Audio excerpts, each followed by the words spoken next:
नमस्कार। जनपक्ष में आपका स्वागत है। मैं हूं प्रियदर्शन। दोस्तों, किताबों की बात, साहित्य की बात अक्सर हम करते हैं, लेकिन कई बार उन ज्वलंत विषयों पर भी बात करना जरूरी होता है जो आपको लगता है कि अरे इस पे तो देख लिया, हमने तो इन राजनीतिक मुद्दों पे तत्काल प्रतिक्रिया देख ली। लेकिन तत्काल प्रतिक्रिया के आगे भी जो गंभीर विचार होता है, जो थोड़ा ठहर कर होता है, उसको भी देखने की जरूरत है। तो आज एक ऐसे राजनीतिक मुद्दे पे ही मैं अपनी बात रखने जा रहा हूं। मेरा सवाल है, क्या मोदी सरकार की उल्टी गिनती शुरू हो गई है? ये लोगों को बहुत जल्दबाजी भरा सवाल लग सकता है। लग सकता है कि एक तो अभी चुनाव जो हैं वो कायदे से 3 साल दूर हैं, यानी 29 में चुनाव होने हैं। फिर ऐसा क्या घट गया है मोदी सरकार में, विपक्ष में कौन सा नेता खड़ा हो गया है जो मोदी जी को चुनौती देगा? तो लोगों को यह हास्यास्पद किस्म की बात लग सकती है, लेकिन है नहीं। इतिहास इस बात की तस्दीक करता है कि जो बहुत खुर्राट किस्म के राजनीतिक विश्लेषक रहे हैं, जो आंकड़ेबाजी के सहारे तरह तरह की घोषणाएं करते रहे हैं, अक्सर वो जनता के हाथों पिटते रहे हैं। 1977 में इंदिरा गांधी को यकीन नहीं था कि वो हार जाएंगी, वो हार गईं। और 1980 में जनता पार्टी को भरोसा नहीं था कि इंदिरा गांधी लौट आएंगी। 1984 में राजीव गांधी के जीतने का भरोसा बहुत कम लोगों का था। और 2004 में सारे अखबार घोषणा कर रहे थे, सारे टीवी चैनल बता रहे थे कि अटल बिहारी वाजपेयी और आडवाणी की जोड़ी लौटेगी। सब नाकाम रहा।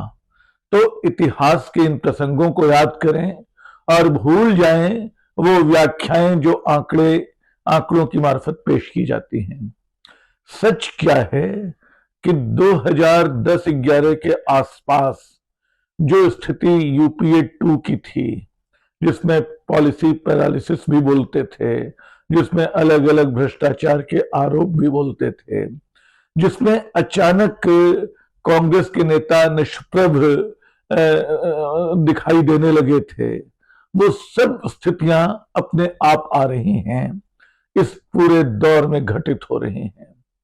जो कल 2 दिन पहले जो फैसला आया अरविंद केजरीवाल और आम आदमी पार्टी को लेकर दिल्ली की राउज एवेन्यू कोर्ट से, कि तथाकथित शराब घोटाले का एक भी सबूत सीबीआई ऐसा पेश नहीं कर सकी है जिसके आधार पर मुकदमा चलाया जा सके। ये फैसला सबको हैरान करने वाला है। ये सच है कि मुझे भी इस मुकदमे पे ज्यादा भरोसा नहीं था, लेकिन राउज एवेन्यू कोर्ट ने जिस सख्त शब्दावली में बात कही है, वो इशारा करती है कि पर्दे के पीछे और भी कुछ घटा है। क्योंकि इन दिनों हम सब ये जानते हैं कि संसद से सड़क तक और सियासत से अदालत तक सब चीजें एक दूसरे से जुड़ी होती हैं। अचानक एनसीईआरटी के किताब में न्यायपालिका की में भ्रष्टाचार का जिक्र आता है। बिल्कुल न्यायाधीश, मुख्य न्यायाधीश नाराज हो जाते हैं। वो कहते हैं इस किताब को वापस लो, ये स्कैंडलस है। और वो कहते हैं कि इसके लिए तो कार्रवाई होगी।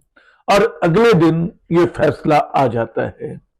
पता चलता है कि सीबीआई के खिलाफ जांच का आदेश राउज एवेन्यू कोर्ट ने दिया है, जो अपने आप में एक अनूठी बात है। तो एक फैसला ये है, जिस दूसरे अदालती फैसले की चर्चा कम हुई, जो इतना ही महत्वपूर्ण है अपने राजनीतिक परिणामों में, वो पंजाब हरियाणा हाई कोर्ट का फैसला है, जो हुडा यानी Haryana urban development authority, Haryana शहरी विकास प्राधिकरण द्वारा एजेएल को, जो कांग्रेस के अखबार छापा करती थी, उसको दी गई जमीन के करप्शन से जुड़ा मामला था, उसमें भी सीबीआई को फटकार पड़ी। कहा कि यह मामला बेमानी है। किस्सा यह है कि 1982 में हुडा ने एक जमीन दी थी एजेएल को, कहा था कि वो यहां से अखबार निकाले, लेकिन एजेएल 2 साल तक उसके पैसे चुका नहीं सका, जो तय समय सीमा थी। तो वो जमीन फिर वापस ले ली गई। उसके बाद एजेल ने कई बार कोशिश की कि वो जमीन मिले। एजेल मतलब आप जानते हैं कि जो सोनिया गांधी, राहुल गांधी सब जुड़े हैं, तो वो जमीन वापस ले ली गई। कांग्रेस की लगातार कोशिशों के बावजूद वो जमीन नहीं मिली। वो जमीन बाद में हुड्डा साहब के समय, भूपिंदर सिंह हुड्डा जो मुख्यमंत्री बने, तो फैसला हुआ कि ठीक है, इस अपील को स्वीकार करते हैं, कांग्रेस को जमीन रीअलोकेट करते हैं, एजेएल को जमीन फिर से देते हैं पुरानी दरों पे ही, लेकिन इंटरेस्ट के साथ। तो ब्याज के साथ वो सारी जमीन वापस की गई। उसको बीजेपी ने कहा कि फर्जीवाड़ा है। सीबीआई ने 2017 में जांच शुरू की और पंजाब हरियाणा हाई कोर्ट ने, निचली अदालत के फैसले के बाद पंजाब हरियाणा हाई कोर्ट ने कहा कि यह मामला बिल्कुल बेकार है, इस मामले में कोई सबूत, कोई गवाह कुछ नहीं है।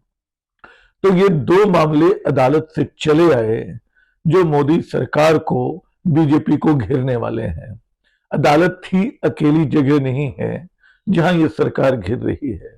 आप याद कीजिए, संसद में राहुल गांधी के तेवर, वो राष्ट्रपति के अभिभाषण का जवाब देने के लिए खड़े हुए और वहां उन्होंने मनोज नरवणे की, थल सेनाध्यक्ष रहे जनरल मनोज नरवणे की किताब का मुद्दा उठाना चाहा, तो उस पर अमित शाह और राजनाथ सिंह रक्षा मंत्री इस कदर भड़के कि कई दिन लोकसभा चल नहीं सकी। यह स्थिति क्यों आई? क्या वो नरवणे की किताब के उल्लेख से बचना चाहते थे? क्या इस बात के जिक्र से बचना चाहते थे कि जब थल सेनाध्यक्ष उनसे इजाजत मांग रहे थे, उनसे दिशा निर्देश मांग रहे थे कि चीन के इस आगे बढ़ते सैन्य टुकड़ी के साथ क्या सलूक किया जाए, तो सब चुप बैठे थे और बाद में उन्होंने सेना को कहा कि जो करना है करो? या कुछ और बात है? राहुल गांधी यहां एक इल्जाम और लेकर आते हैं। वो एप्स्टीन फाइल की याद दिला रहे हैं, और एप्स्टीन फाइल में और कोई फंसे न फंसे, केंद्र सरकार के मंत्री हरदीप सिंह का नाम बार बार आया है। इतनी बार नाम आया है और जो ट्वीट आ रहे हैं उन ट्वीट की प्रकृति बताती है, जिसके बारे में हरदीप सिंह का कहना है कि वो तो दोस्ताना लहजे में हर किसी को लिखते हैं, तो उन्होंने इनको भी लिख दिया। तो ये दोस्ताना लहजा क्यों हुआ, ये किसी को समझ में नहीं आ रहा है। हरदीप सिंह इस सरकार के गले की तीसरी हड्डी बन सकते हैं जो इनको परेशान कर सकती है। तो आप देखिए कि नरवणे की किताब का मामला हो, एप्स्टीन फाइल का मामला हो, और अमेरिका के दो मामले, यानी जिस साहस की, संप्रभुता की, जिस सुरक्षा की गारंटी मोदी सरकार देती है, वो साहस जैसे लगातार तार तार होता जा रहा है।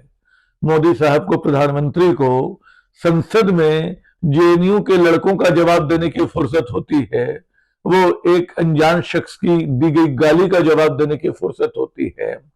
लेकिन ट्रंप जो 30 बार से ज्यादा कह गए कि भारत और पाकिस्तान के बीच युद्ध उन्होंने रुकवाया था, इसका जवाब देने की हिम्मत उनमें नहीं आती है।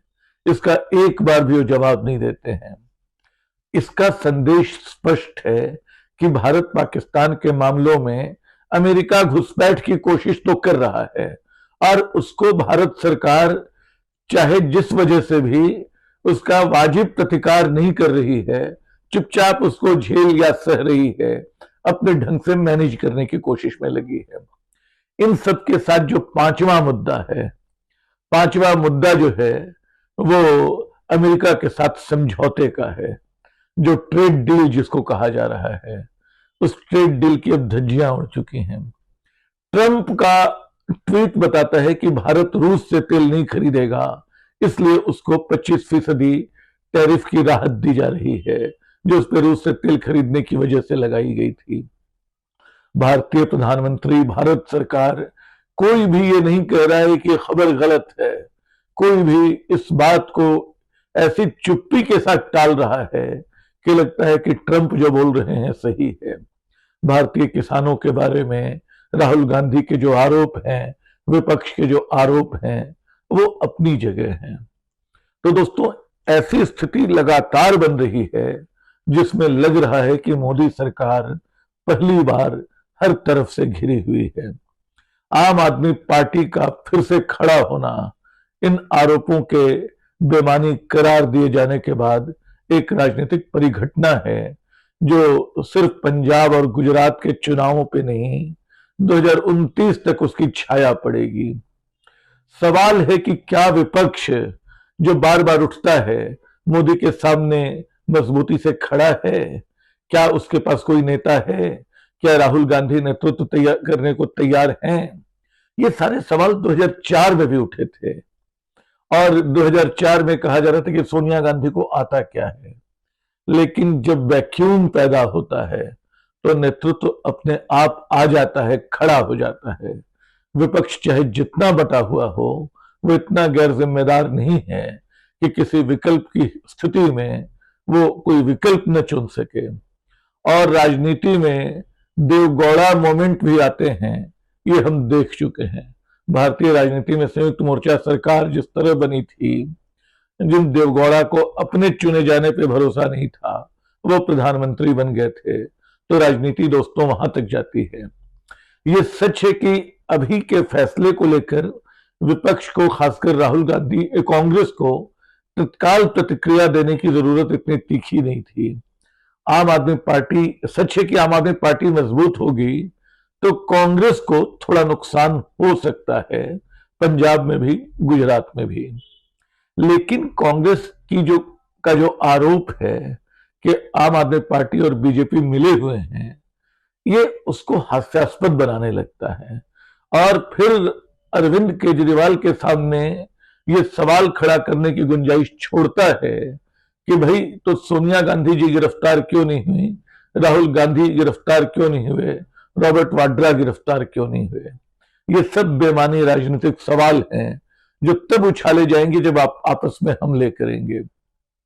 विपक्ष में शायद ममता ने या अखिलेश ने बेहतर रुख दिखाया। हाँ, एआई का जिक्र करना तो मैं भूल गया। जो एआई समिट के दौरान 10-12 कांग्रेसी लड़कों ने, युवा कांग्रेस के लड़कों ने जाकर वहां शर्ट उतारकर प्रदर्शन किया, वो प्रदर्शन किसी राजनेता के सामने नहीं था, किसी राजनेता के व्याख्यान के दौरान नहीं था, लेकिन उसको इतना बड़ा बना रही है केंद्र सरकार, जैसे लग रहा है कि पूरे देश की नाक कटा दी, इसके लिए बड़ी साजिश की गई, इसके लिए पैसे कहां से आए। और उसमें तमाशा ये कि दिल्ली पुलिस हरियाणा शिमला जाती है, वहां गिरफ्तार कर ली जाती है, हिमाचल में लौटते हुए उसको कोर्ट तक में पेश कर दिया जाता है। ये टकराव शुभ नहीं है, ऐसे टकरावों से बचना चाहिए। लेकिन राजनीति जितना ऐसे टकरावों का इस्तेमाल करेगी उतना संस्थाओं को कमजोर करेगी। हम देख रहे हैं एनसीईआरटी की हालत, हम देख रहे हैं सीबीआई की हालत, हम तो न्यायपालिका की हालत भी देख रहे हैं।